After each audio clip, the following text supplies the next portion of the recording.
do céu, baixe sua cabeça, feche seus olhos, oremos. Pai querido, obrigado, Senhor, por mais esta oportunidade que nos dás de estarmos aqui na tua casa.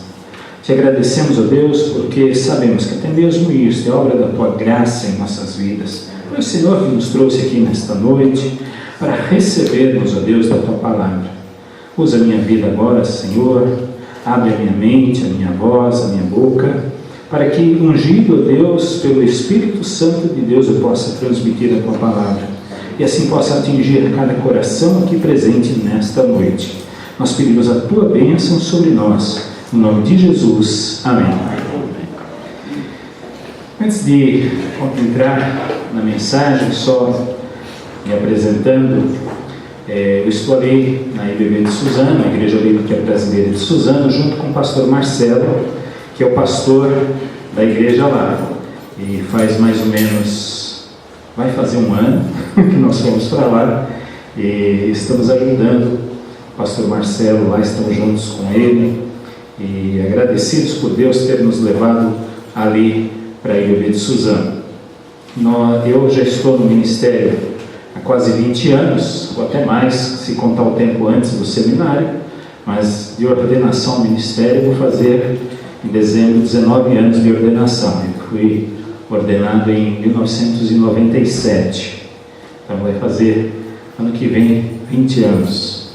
Agradeço a Deus pela bênção que tem sido a nossa vida, graças ao Senhor. O Senhor tem nos conduzido por muitos lugares ao longo destes 19 anos, e saímos de Suzano, fomos fazer o seminário no Rio de Janeiro, do Rio de Janeiro fomos para o interior de São Paulo, interior de São Paulo viemos para perto de Campinas, perto de Indaiatuba, depois fomos para Indaiatuba, Campinas, aí voltamos para Alta Paulista, e voltamos depois para Suzano, voltamos para Campinas, fomos para Minas, estávamos em Alfenas até o ano passado, lá no sul de Minas, e depois voltamos para cá. Quando você tem filho pequeno, os filhos te acompanham. Mas a minha filha chegou numa idade que agora a gente vai começar a acompanhar. Ela queria vir estudar em Suzano, perto da casa da avó. Ela está ali então, minha sogra querida. Eu tenho que me consertar. Quarta-feira passada eu brinquei com ela, só que ela não estava lá. Eu falo, sogra querida, ela vai entender o que eu estou brincando aqui. É porque eu na mensagem lá falei sobre sogra e tal, era sobre amar uns aos outros, aquela dificuldade, não sabe, né, aquele problema. Né? Uns dizem que Adão foi feliz porque não teve sogra. Enfim, tem essas histórias que a gente ouve por aí. Mas eu amo a minha sogra porque foi ela que me deu a minha esposa. Então, olha só que benção.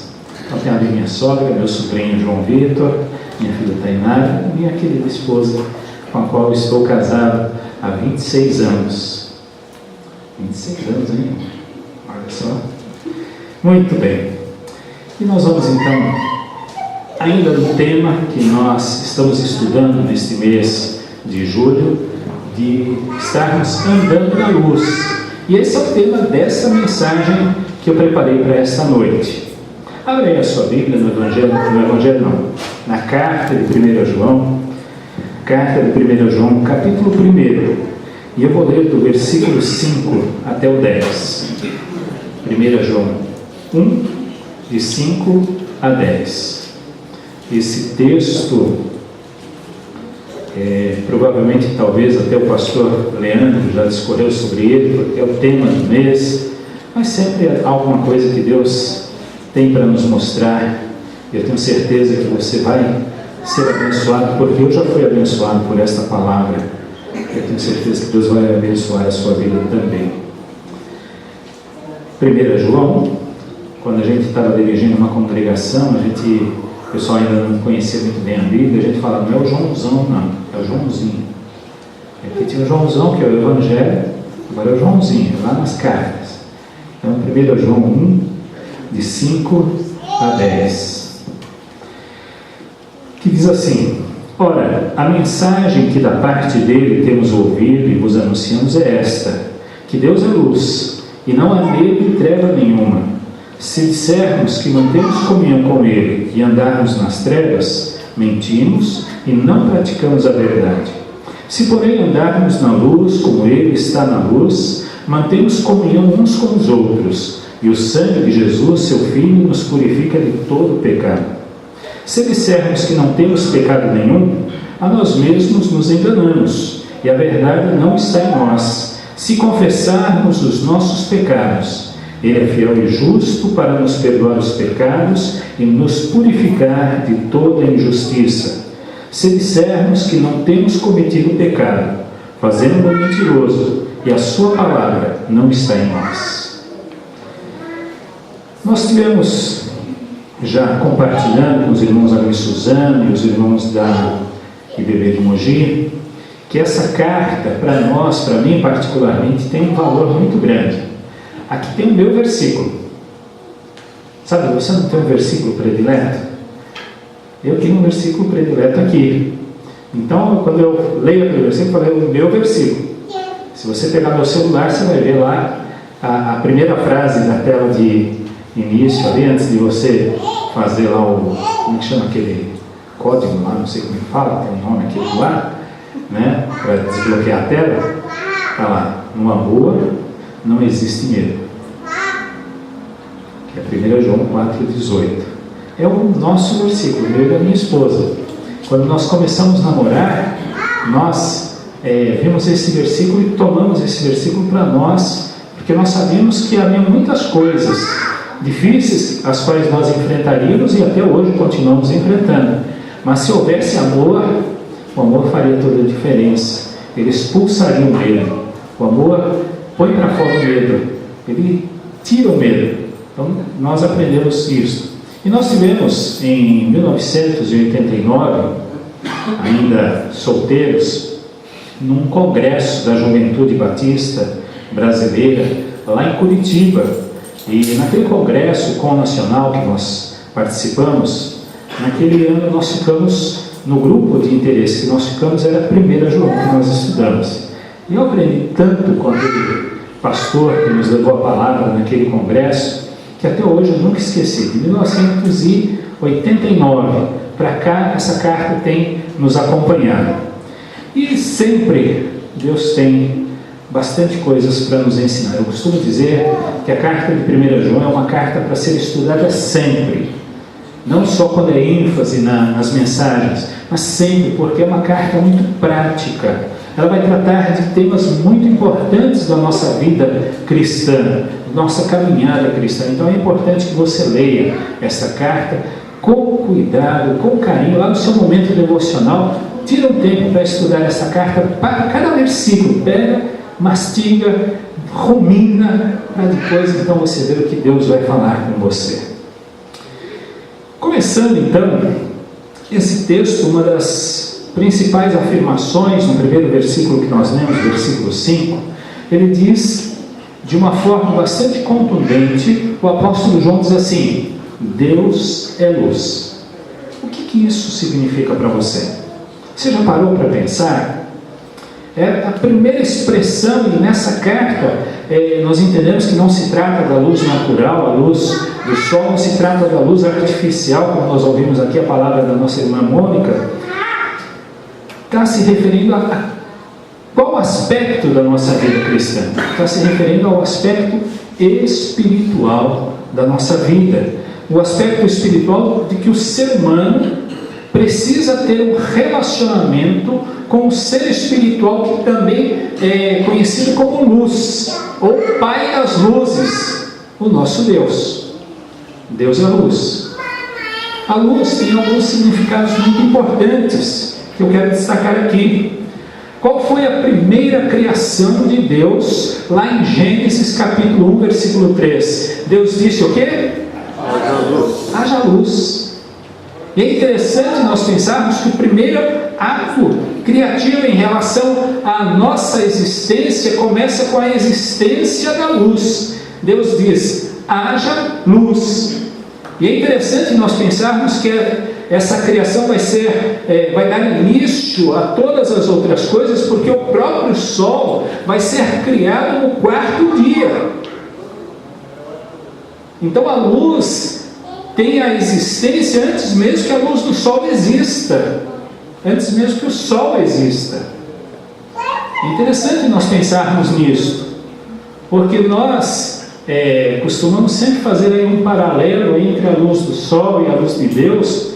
Muitas vezes as nuvens encobrem a luz do sol, mas nós sabemos que ele está lá. Se é dia, porque o sol está lá.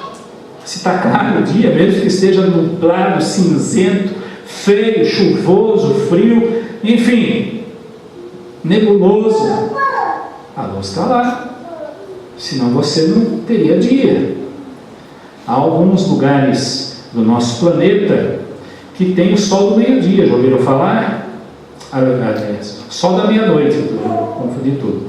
Sol da meia-noite. Por quê? Naqueles países, lá na região da Noruega, lá do leste europeu, o sol não chega a se pôr durante um período do ano. Ele tem o sol da meia-noite. E aí ele volta. Mas, em compensação, existe um período que não tem sol. É noite até durante o meio-dia. Então, quando a gente pensa então, nessa questão da luz do sol e de todas as comparações que nós fazemos com o Senhor nosso Deus, que é luz, nada pode comparar, porque a luz foi criada antes mesmo que o sol existisse. Um outro aspecto interessante que nós pensamos sobre a luz é que a luz é o início de tudo. Por exemplo, quando uma mulher traz à existência uma criança através do parto, nós dizemos que ela deu a luz. Então é o início, é o começo. E um outro significado bastante interessante, importante, que está evidente neste texto, é que a luz, ela clareia. A luz, ela ilumina. A luz, ela expulsa todo tipo de sombra que possa existir. Eu me lembro que na década de 70 havia uma editora chamada Editora Bloch, e ela publicava uma revista chamada Pais e Filhos. E o diretor desta revista, Pedro Bloch, ele tinha uma coluna que dizia assim: criança diz cada uma. E era muito interessante aquela coluna. E uma das coisas que eu lembro daquela época, aí você já sabe que eu já não sou tão novinho assim, que uma das frases de uma das crianças que pergunta para o pai: pai, quando o Senhor acende a luz, para onde a escuridão vai? Ela some. E esse é um significado bastante importante, que quando a luz vem, a sombra se dissipa, as trevas se dissipam. O próprio texto vai dizer que o nosso Deus é luz e nele não há treva nenhuma, não há nenhuma sombra, não há nenhuma segunda intenção no relacionamento de Deus conosco. Não há sombra. O oposto de luz é trevas. Isso nos mostra que no aspecto espiritual só existem dois estados: trevas ou luz. As pessoas que não têm um relacionamento com Deus ainda estão em trevas, mesmo que fisicamente tenham uma luz natural ou artificial. É interessante nós pensarmos sobre essa questão da luz, quando lá nas pragas do Egito, lá quando na libertação do povo de Israel, a nona praga, que está lá em Hebreus capítulo 10, no versículo 23, diz que por 3 dias houve densas trevas sobre todo o país, e ninguém podia ver ninguém e nem sair do lugar. Trevas quase que apalpáveis, tamanha a intensidade das trevas. Mas há um texto, uma coisa bastante interessante no texto lá em Êxodo 10, 23. Na casa dos israelitas tinha luz. Na casa deles tinha luz. Como que acontecia isso? É um fenômeno que nós não conseguimos explicar, mas a presença de Deus ali explica a luz que eles tinham nas suas casas. é interessante também nós pensarmos que hoje nós vivemos num mundo assim. O mundo jaz nas trevas. O mundo, as pessoas que não têm um relacionamento com Deus estão nas trevas. Jesus é a luz do mundo, nós temos Jesus em nós, e nós vivemos numa geração mergulhada em trevas. Nesse texto bíblico, então, o apóstolo João começa dizendo o seguinte: esta é a mensagem que dele ouvimos e transmitimos a vocês. Ou seja, João estava compartilhando aquilo que ele havia recebido do próprio Jesus. Não eram palavras de homens, não estamos sendo exortados por palavras humanas, mas sim pelo próprio Jesus. Ele diz: essa é a palavra que eu recebi, que temos ouvido e transmitido a vocês. É interessante que no primeiro versículo diz: nós vimos com os nossos próprios olhos, nós contemplamos, as nossas mãos apalparam. Nós o conhecemos e por isso nós podemos testificar. É o que o apóstolo João está dizendo aqui neste texto. E nessa noite, então, quero pensar com você quais são as implicações de vivermos na luz. A primeira implicação é a seguinte: a primeira questão prática é que se Deus é luz e eu vivo na luz, eu tenho comunhão com Ele. Eu tenho comunhão com Deus. Ou seja, voltando lá no versículo 3, ele diz assim: que temos visto e ouvido, anunciamos também a vós outros, para que vós igualmente mantenhais comunhão conosco. Ora, a nossa comunhão é com o Pai e com o seu Filho Jesus Cristo. Nós somos convidados a ter comunhão com Deus, mas só podemos ter comunhão com Deus se andarmos à luz do Senhor, se andarmos na sua luz. E é interessante isso, porque o próprio texto do versículo 6 vai afirmar: se afirmarmos que temos comunhão com Ele, ou seja, o ponto central da mensagem de João, dessa mensagem que João recebeu do Senhor Jesus, é o resgate do ser humano para voltar a ter comunhão com Deus. Os homens haviam sido separados da glória de Deus, e glória também quer dizer brilho, luz. A Bíblia diz que todos pecaram, e todos estão destituídos, carecem da glória de Deus. Então João afirma aqui que a nossa comunhão com o Pai e com o seu Filho Jesus Cristo. Comunhão é uma palavra que vem do grego koinonia, e trata então dessa íntima relação. Eu lembro que lá no Jaçanã, onde eu nasci e me criei, na Igreja Batista do Jaçanã, zona norte de São Paulo, nós tínhamos um domingo por mês, na escola bíblica dominical, nós fazíamos um café. Então tinha a escola bíblica dominical, e não lembro se era no primeiro ou no último domingo, nós tínhamos um café da manhã na igreja, e depois o café à escola bíblica. E era chamado de café da koinonia. A primeira vez que eu ouvi essa palavra, eu não sabia, eu era adolescente, não sabia nem o que significava koinonia, então eu achava muito esquisito aquele negócio de café da koinonia. Eu falei: que café é esse? É igual uma vez eu vi um rapaz que anunciou uma marca de café, chama Conosco. Então venha tomar um café conosco, né? Aí depois eu descobri que tem uma marca de café com esse nome, Conosco. Café conosco. Então vem tomar um café conosco, né? É assim que a gente fala. Então, quando a primeira vez eu ouvi essa palavra koinonia, eu não entendi. Para mim, comunhão, ter algo em comum. Comunhão vem de comum, mas é muito mais do que isso. É ter uma íntima relação com Deus. Nós podemos dizer então que viver na luz, de acordo com João, é ter comunhão com Deus. E ter comunhão com Deus é viver uma vida de acordo com esse relacionamento íntimo com Ele. Deus é luz, nele não há trevas nenhuma. Se nós dissermos que temos comunhão com Ele e andarmos nas trevas, diz aqui o texto, nós estamos mentindo. A sua verdade não está em nós.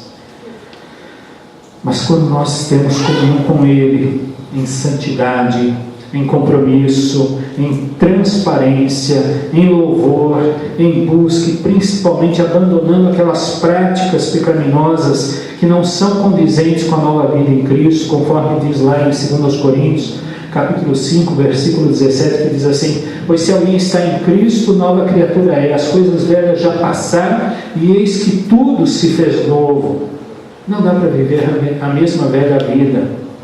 Eu acho interessante que hoje nós vivemos um tempo que as pessoas vão para a igreja e, entre aspas, eu vou dizer entre aspas, se convertem, mas mantêm o mesmo estilo de vida que viviam antes. Alguma coisa precisa mudar.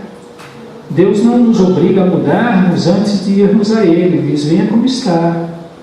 Mas depois que você tem um relacionamento com Deus, não dá para continuar o mesmo. Não dá para continuar nas mesmas práticas, não dá para continuar como você era. Quando temos comunhão com Deus, não andamos nas trevas, mas andamos na luz. É interessante que quando nós nos aproximamos de Deus, nós aproximamos com temor. Por quê? Porque nós sabemos que a nossa vida pecaminosa vai ser revelada. É verdade. Deus é luz. Não tem como ir à presença dele e esconder qualquer coisa. É como se você estivesse num campo aberto, com a luz mais intensa possível, e daí você não pode esconder nada. Não tem o que esconder. Ao mesmo tempo que isso é terrível, é verdade, é terrível, é a melhor coisa que pode nos acontecer. Porque a pior coisa é você viver uma vida de falsidade. A pior coisa é você ter que tentar enganar as pessoas, tentar enganar a si mesmo, mas a Deus ninguém engana. Então, diante dele, toda a verdade vem à tona. Um exemplo disso é o que aconteceu lá com Adão e Eva, quando pecaram por comerem do fruto que Deus havia determinado que não comessem. O que eles fizeram? Se esconderam. Por terem pecado, trevas, eles se esconderam da presença do Senhor. Então, o Senhor Jesus, quando veio a este mundo, diz lá em João capítulo 3, versículo 19 e 20, alguém abre para mim e leia, João 3, Evangelho de João,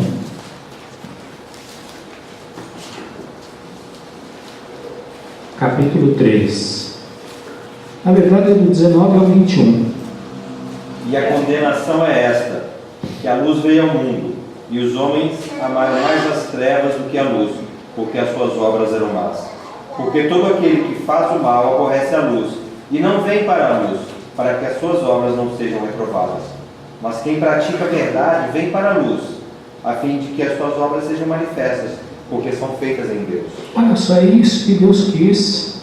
Deus não quis que nós vivêssemos uma vida de falsidade. O que eu acho interessante nesse texto, depois nós vamos pensar um pouco mais sobre essa questão, é que Deus sabe quem nós somos. Deus sabe exatamente quem nós somos, os miseráveis pecadores que nós somos. Eu lembro da palavra do pastor Luiz Saião, que ele diz assim, que a gente é tão ruim, que se jogar no mato, o mato devolve. Tão ruim que a gente é. A gente não presta mesmo, mas Deus sabe disso. Deus sabe. E Ele nos ama. E Ele enviou o seu Filho. Você já parou para pensar nisso? Então, quando nós vamos à presença de Deus, não tem o que esconder. Deus é luz. Não há treva, não há sombra, não há nada que eu possa esconder. Como Adão lá em Gênesis, inconscientemente, nós tentamos nos esconder de Deus muitas vezes. Mas quem segue a Jesus, diz a palavra de Deus, João capítulo 8, versículo 12, nunca andará em trevas, mas terá a luz da vida. E tendo a luz da vida, nós podemos nos aproximar de Deus sem medo. Deus nos conhece, não tem nada para esconder mesmo. A gente vai à presença de Deus tranquilamente. Então, a primeira implicação prática de nós sabermos que nos relacionamos com um Deus que é luz é que nós podemos ter comunhão com Ele. Nós miseráveis podemos ter comunhão com Ele. Você não parou para pensar nisso? Esse é o objetivo do Senhor quando enviou seu Filho Jesus para morrer na cruz. Diz a palavra que Ele enviou seu Filho para nos tirar do reino das trevas para a sua maravilhosa luz. Então não há mais nada a esconder. Nós podemos então, como filhos da luz que somos, conforme diz em João capítulo 1, versículo 12, nós nos tornamos filhos de Deus, em João 12, 36, nós podemos desfrutar a presença e a comunhão com o Pai. Já pararam para pensar nisso? Mas há um outro aspecto bastante interessante, que a vida na luz, o andar na luz, uma outra dimensão que nos abre. Diz aqui o texto que nós passamos a fazer parte de uma família. Olha só o que diz. Se porém, versículo 7, se porém andarmos na luz, como Ele está na luz, mantemos comunhão uns com os outros. Ou seja, nós passamos a fazer parte de uma família. É interessante que todas as famílias têm as pessoas distintas e diferentes, e mais ou menos as famílias seguem um padrão, né? Sempre tem o rabugento, sempre tem o mais alegre, não é verdade?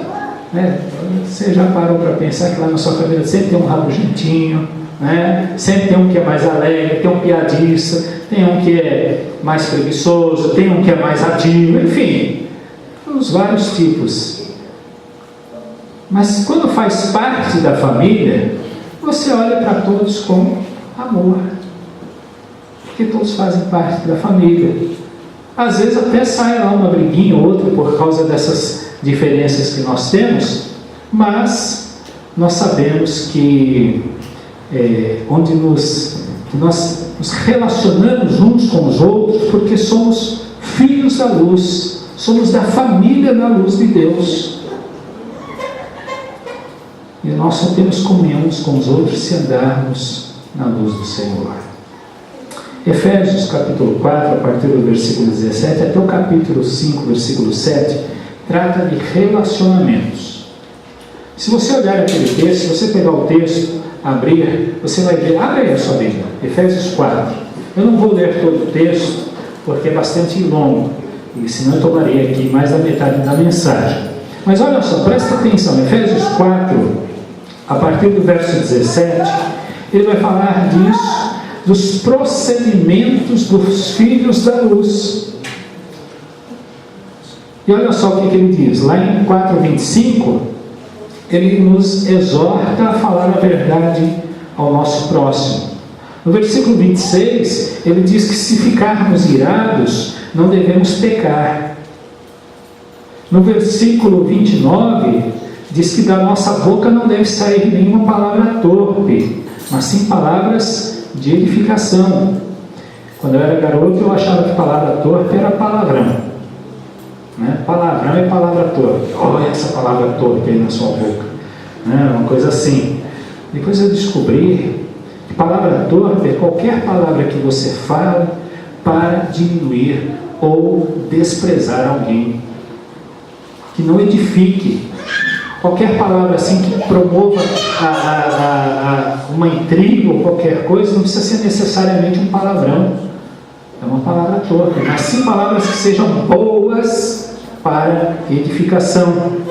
E aí depois vai continuar dizendo, no versículo 30, nós não devemos cultivar amargura, indignação, ira, gritaria, calúnia, maldade. 31 e 32, devemos ser bondosos, compassivos uns com os outros, sempre nos perdoando mutuamente, como Cristo nos perdoou. E eu fico pensando em tudo isso, qual a importância de nós mantermos comunhão uns com os outros? Qual a importância de você manter comunhão com seus irmãos? A Bíblia fala no Salmo 133, talvez você já conheça esse salmo de cor e salteado, versículos 1 a 3, que diz assim: ó quão bom, quão suave é que os irmãos vivam em união. É como óleo precioso que desce sobre a barba de Arão, e vai falando por aí, afora, 133, do 1 ao 3. Ou seja, nós vemos aí que é uma declaração profética de que há uma bênção na comunhão. A palavra óleo quer dizer unção. E aí diz no texto que ali o Senhor ordena a bênção. Metaforicamente, ele usa um monte lá de Hermon, o orvalho do Monte Hermon, que vem descendo e diz: ali o Senhor ordena a bênção. Está falando do monte? Não, está falando da comunhão. Quando há comunhão, o Senhor ordena a bênção dele. Efésios capítulo 5, versículos 8 e 9, continuando aqui, eu fiz esse adendo aqui sobre comunhão. Aí diz assim que nós somos orientados nessa nova situação, que não somos mais trevas, e sim luz do Senhor, e devemos viver como filhos da luz. Viver como filho da luz consiste em que nós vivemos em toda bondade, em toda justiça, em toda verdade. E é interessante nós pensarmos que se toda igreja andar nessa luz, nós vamos nos relacionar verdadeiramente, sem máscaras, sem hipocrisias, vamos agir com honestidade e transparência uns com os outros, porque na luz tudo se torna visível. Um exemplo claro foi lá a palavra de Paulo a Pedro, lá em Gálatas. Diz que Paulo resistiu, né? Foi contundente com Pedro, resistiu na cara de Pedro, diz o texto, porque Pedro não estava sendo honesto no seu relacionamento ali com os judeus e gentios. Com os gentios ele se portava de uma forma, com os judeus ele se portava de outra forma, e Paulo chama a atenção de Pedro. Mas quem era Pedro? Pedro é considerado praticamente o primeiro apóstolo, antes mesmo do próprio Paulo. Mas havia uma transparência nesse relacionamento, e ele pôde confrontar, melhor dizendo, a atitude de Pedro por causa disso. Às vezes não é fácil nós vivermos em união. Não é fácil, não. É verdade. Tem irmãozinho que é difícil, viu? Tem alguns que a gente põe na prática aqueles suportáveis uns aos outros no amor de Cristo. É verdade. Tem alguns que a gente fala assim: Senhor, dá-me graça. Dá-me graça, porque está difícil suportar esse irmãozinho. Mas a Bíblia nos recomenda. Mas eu quero dizer que quando nós vivemos uma vida transparente, onde as pessoas sabem quem nós realmente somos, sem nada esconder, muda a nossa relação de uns com os outros. Por isso que nós precisamos aprender a andar na luz, como Ele na luz está, porque aí nós temos comunhão uns com os outros. Quando andamos na luz, é tão bom estar entre os irmãos, é tão bom estar uns com os outros, porque há comunhão, porque estamos vivendo na luz. Há comunhão. Coisa maravilhosa é viver em comunhão. Muitas vezes nós não dimensionamos a importância da comunhão, da unidade, do estar junto, do compartilhar. Que nós possamos aprender a olhar para os nossos irmãos e irmãs em Cristo, para as pessoas que estão ao nosso lado, à frente, atrás, aqui no culto. Hoje você já olhou para os seus irmãos, você já os cumprimentou, mas não seja só isso. Christian Schwarz é um autor alemão. Ele escreveu um livro vários livros, mas um deles é um estudo que foi feito em mais de 1000 igrejas espalhadas ao redor do mundo que estão crescendo. Ele escreveu um livro chamado Desenvolvimento Natural da Igreja. E nesse livro ele trata de aspectos que promovem o crescimento das igrejas. Ele começou a observar quais eram as chamadas marcas de qualidade que faziam com que as igrejas crescessem. E um dos aspectos mais importantes que ele observou nas igrejas que crescem é a comunhão. E é interessante que ele diz o seguinte, que os questionários que foram enviados para essas mais de 1000 igrejas faziam perguntas que não tratavam a palavra, não aparecia na pergunta a palavra comunhão, mas que tratavam de comunhão. Por exemplo, quanto tempo faz que você não convida, ou quanto tempo faz que você convidou um irmão para tomar um café na sua casa? Quanto tempo faz que você teve um encontro com o irmão só para jogar conversa fora? Só para bater um papo gostoso? E essas perguntas mostraram que aquelas igrejas que isso era mais forte, eram igrejas em crescimento.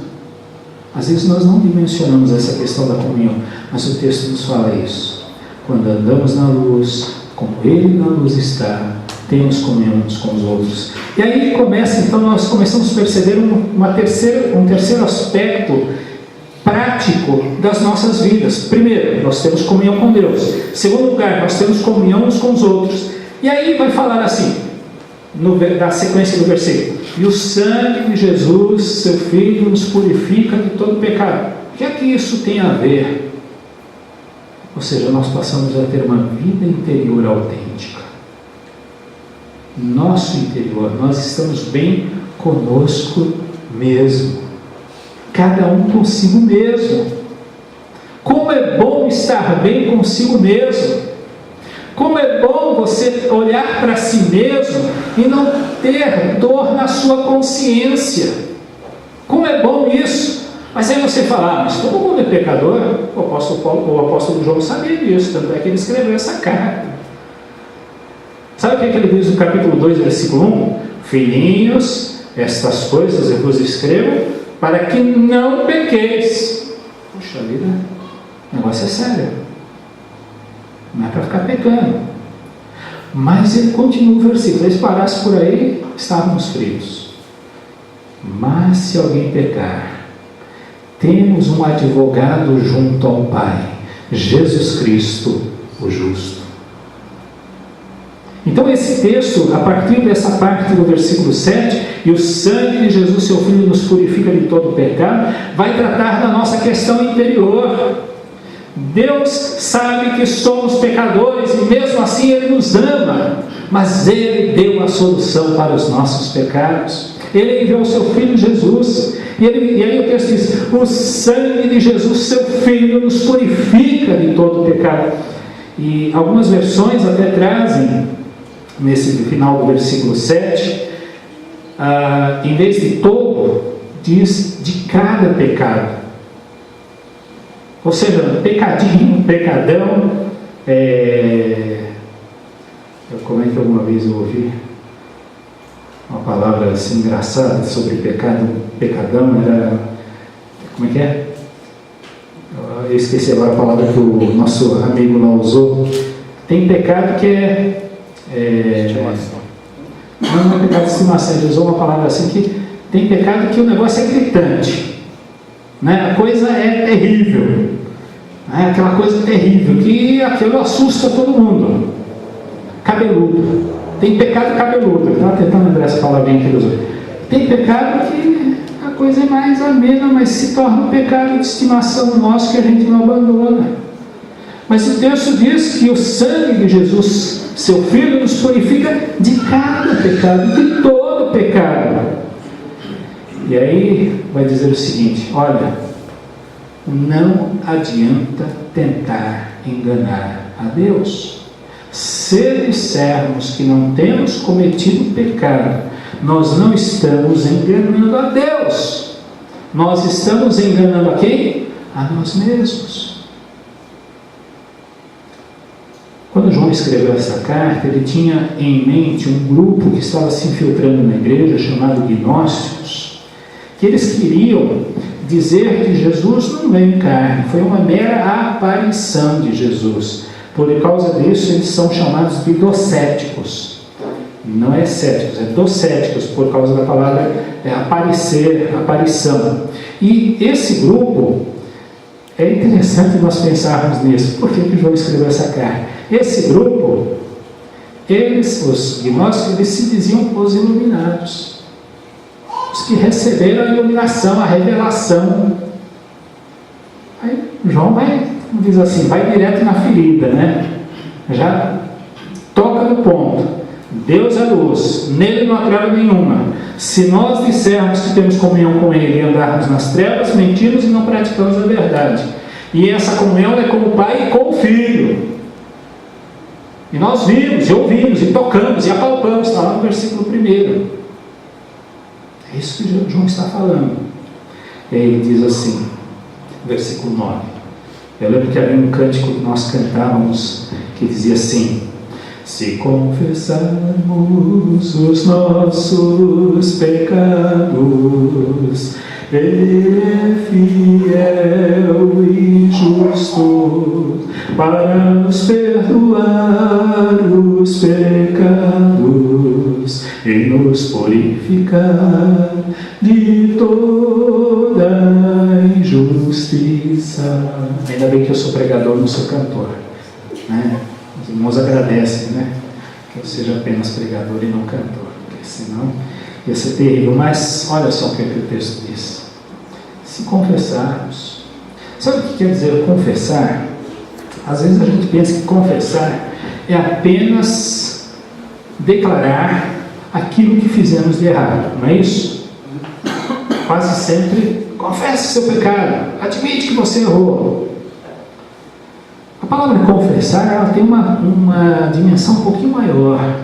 Tanto é que quando nós pensamos nas declarações de fé dos pais da igreja, nós chamamos essas declarações de confissão de fé. Então, confessar é concordar. E aqui diz, confessar os pecados é concordar com Deus que aquilo que nós fizemos é pecado. Essa é a questão. Às vezes nós não entendemos muito bem isto. Nós achamos que confessar é apenas declarar: eu pequei, eu fiz isso, eu fiz aquilo outro, né? Muitas pessoas pensam assim, só o fato de declarar, beleza. Não, concorda que aquilo é pecado. O Senhor Jesus pagou um alto preço. Quando eu olho para a paixão do Senhor Jesus, a semana da paixão, e ele vai lá para o Getsemane e começa a orar: Deus, se for possível, afasta de mim esse cálice, contudo não se faça a minha vontade, mas a tua vontade. E diz que a oração dele era tão intensa que ele começa a transpirar gotas de sangue. Eu começo a pensar que o nosso pecado não é brincadeira, é coisa séria.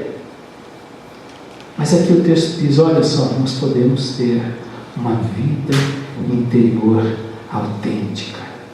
Se confessarmos os nossos pecados, Ele é fiel e justo para nos perdoar os pecados. E aí o que é que diz? E nos purificar de toda injustiça. Ele diz, se dissermos que não temos cometido pecado, fazemos-lo mentiroso, e a sua palavra não está em nós. Eu fico pensando, muitos de nós achamos assim: olha, eu já me converti, eu já estou salvo. E a palavra de Deus nos garante que a salvação é eterna. Os que vêm a mim, de maneira nenhuma lançarei fora, ninguém os arrebatará da minha mão. Enfim, nós temos a certeza da nossa salvação. O Espírito testifica com o nosso Espírito que somos filhos de Deus, enfim. Mas tem muita gente que acha que pode continuar com a mesma vida, continuar com os mesmos pecados. O que eu quero dizer para você é o seguinte: antes você estava de um lado, do lado das trevas. Você trocou de lado. Agora você está do lado da luz. E as trevas vão lutar contra a luz. Mas essas trevas vão lutar contra a luz até mesmo dentro de você. A Bíblia diz que há uma luta da carne contra o Espírito. Gálatas 5, 16 e 18, que a carne milita contra o Espírito. Militar é guerrear. Há uma guerra interior. Todos nós travamos essa guerra dia após dia. Todos nós cometemos pecado dia após dia. Aí você pensa assim, então, meu amigo, mas e aí? Então, se eu sou pecador, eu posso continuar minha vida de qualquer jeito? Não! Quero dizer para você que uma coisa é você estar em Cristo e pecar. E outra coisa é você estar no pecado e pecar. Quando você está em Cristo e peca, Deus está aqui. O Senhor é fiel e justo para nos perdoar os pecados, nos purificar de toda injustiça. Diz lá em Romanos 5, 20 e 21, onde abundou o pecado, superabundou a graça de Deus. Então, o cristão que vive na luz, como filho da luz, ele tem a consciência clara da sua possibilidade em pecar, mas não como estilo de vida, mas apenas como um acidente de percurso. Lá no capítulo 3, versículo 5, versículo 6 de 1 João, ele vai afirmar que o Senhor Jesus se manifestou para tirar os nossos pecados. Foi para isso que Jesus veio. Em Jesus não há pecado. No versículo 6, João afirma então que todo aquele que está em Jesus não está no pecado, porque quem está no pecado nunca o conheceu. Então olha a diferença, estar em Jesus e pecar é um acidente de percurso, que você vai e confessa e continua a viver a vida cristã. O apóstolo Paulo travou essa luta interior, ele vai dizer assim, olha, o bem que eu quero fazer, eu não faço. O mal que eu não quero fazer, esse eu faço. E ele diz, miserável homem que sou, quem me livrará do corpo dessa morte? Mas olha o que é que ele diz depois desse versículo. Mas graças a Deus por Jesus Cristo. Jesus Cristo veio para nos tirar do reino das trevas e nos levar para o reino da luz. Ele veio para nos tirar do domínio do pecado, para nos levar para o seu domínio, que é o domínio da luz. Quando estamos em Cristo, confessamos o pecado, pois a glória de Deus é tão reluzente que nós nos cortamos, tal qual o profeta Isaías, quando foi à presença de Deus, ele diz, ai de mim. Lá na versão da NVI diz, eu vou morrer agora. Acabou, eu vou morrer, porque eu vi o Senhor. Eu sou um homem que tem a boca suja e habito no meio de um povo que também tem a boca suja. Eu vi o Senhor.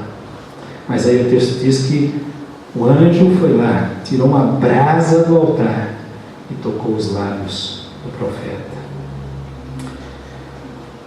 Quero concluir essa mensagem pensando em dois textos.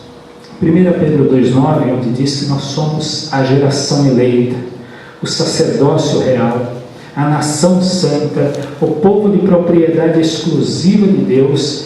E aí diz assim o texto, para anunciar as grandezas daquele que nos chamou das trevas para a sua maravilhosa luz. Ou seja, andar na luz é entender que nós temos comunhão com Deus, nós temos comunhão uns com os outros, temos uma vida interior autêntica e agora temos uma missão. Qual é a nossa missão? Proclamarmos a luz, anunciarmos as grandezas daquele que nos tirou das trevas para a sua maravilhosa luz. E outro texto que eu quero chamar a atenção está em Mateus capítulo 5, versículos 14 e 16. Eu quero dizer só uma coisa desses 3 versículos de Mateus 5.